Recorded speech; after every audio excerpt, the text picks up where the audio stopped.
Baik, sekarang kita akan melakukan pemeriksaan GCS. Untuk pemeriksaan GCS sendiri, nanti yang dinilai adalah dari mata, kemudian dari verbal, kemudian dari motorik. Nah, untuk penilaian GCS sendiri nanti itu dilakukan dalam satu waktu.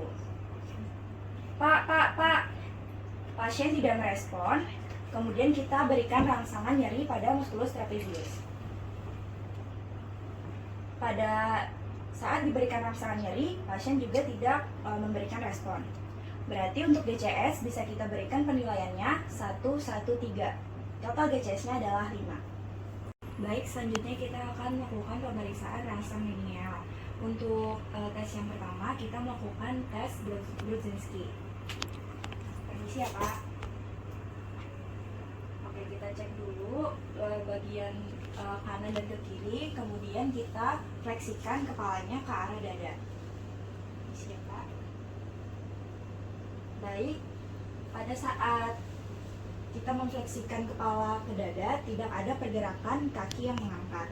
Kemudian kita melakukan tes Kernig. Baik.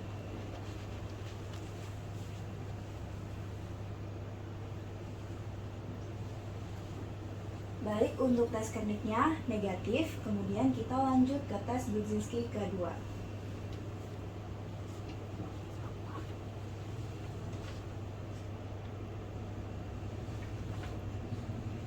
Baik, untuk tes Brudzinski 2-nya negatif. Oke, kemudian kita lakukan pemeriksaan untuk tes Lasek. Baik, Bapak, apakah merasakan nyeri pada bagian punggungnya? Baik, untuk pemeriksaannya negatif, kemudian kita lanjut ke pemeriksaan Bragard dan Sikat. Untuk bagian ujung bagian kakinya kita lakukan dorsofleksi. Kemudian sambil diangkat. Kemudian kita lanjut ke pemeriksaan yang Sikat. Sambil ditekuk juga bagian jari-jarinya dan juga dilakukan dorsofleksi.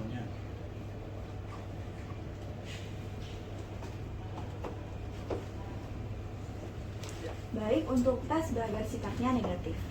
Baik, selanjutnya kita akan melakukan pemeriksaan refleks patologis yaitu Babinski sign.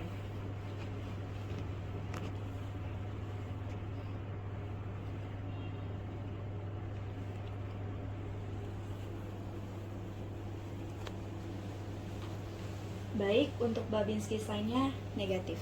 Selanjutnya kita akan melakukan pemeriksaan patologis Hoffmann-Trauner.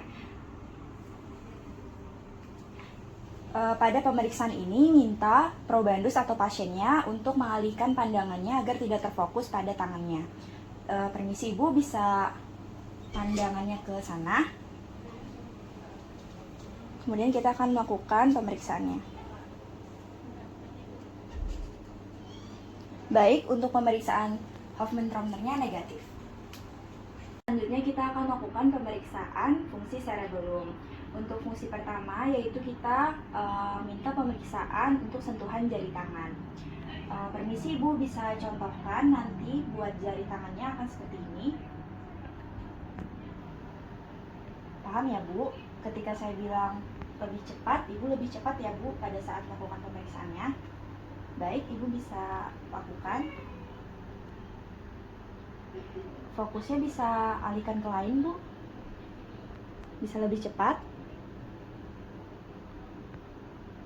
Baik, untuk pemeriksaan sudah selesai ya Bu. Untuk pemeriksaan sentuhan jari sudah selesai, kemudian kita melakukan pemeriksaan tekukan jari ke paha. Permisi Ibu, saya contohkan dulu ya.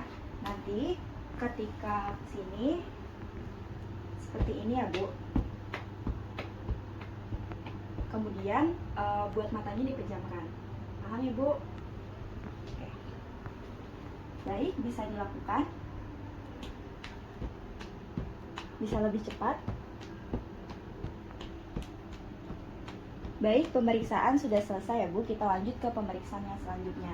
Untuk pemeriksaan selanjutnya, kita lakukan manuver dari telunjuk ke bagian ujung hidung. Nanti buat pemeriksaannya Ibu tutup matanya ya Bu. Kemudian buat jarinya nanti lurus terlebih dahulu. Kemudian nanti jarinya diletakkan ke ujung hidung. Apakah paham, Bu?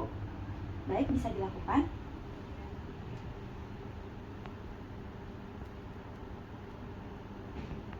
Baik, pemeriksaannya sudah selesai.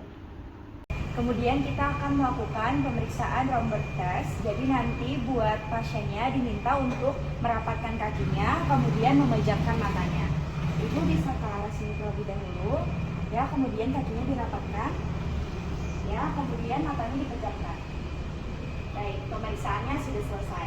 Nah, apabila pada saat Romberg test tadi pasiennya tidak mengalami goyangan, berarti tes Rombergnya adalah negatif. Kemudian kita akan melakukan pemeriksaan tandem walking. Jadi nanti buat kakinya itu nanti dari seperti ini. Minta pasiennya untuk berjalan seperti itu. Baik, nanti berjalan seperti ini ya, Bu. Jadi nanti tumitnya akan berada di bagian depan dari kakinya. Apakah paham? Baik, Ibu bisa berjalan.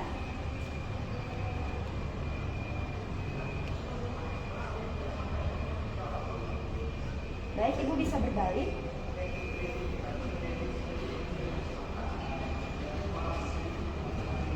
Baik, buat pemeriksaannya sudah selesai ya, Bu.